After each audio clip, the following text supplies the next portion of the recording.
Welcome everybody to perspective drawing number 4. I'd like to show you some student work. This is an example of extrapolation and interpolation with a single point vanishing point with a palm tree row. Notice how difficult it is to make those leaves. Somebody did the same idea with cacti.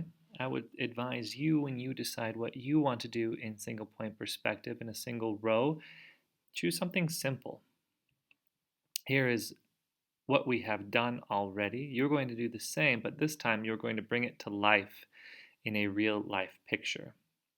This student did something more advanced that we haven't yet learned, but you can see that they used a row of trees using the same idea.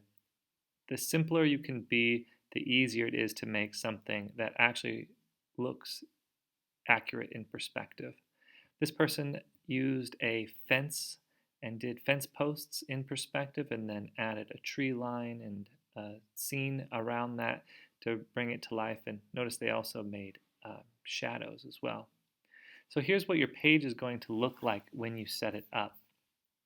I'd like you to set yours up exactly like mine. Number 4, experiment. The date. Your date will be different than mine, obviously. A real life single point perspective drawing. Then you will write, and please make those lines with your 3H pencil so that you can write straight.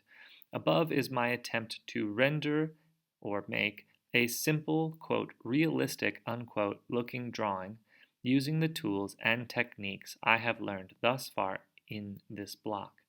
Mr. B asked us to complete a row of, and I put a question mark there because you will fill that in with what you choose to make a row of in perspective.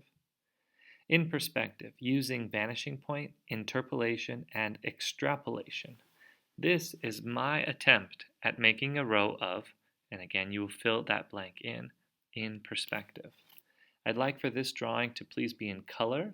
I'll be looking to see that you have created a trapezoid and then interpolated that trapezoid, extended it out into a vanishing point, and created a row of something in perspective. Have some fun with this, and I can't wait to see your creativity on this activity.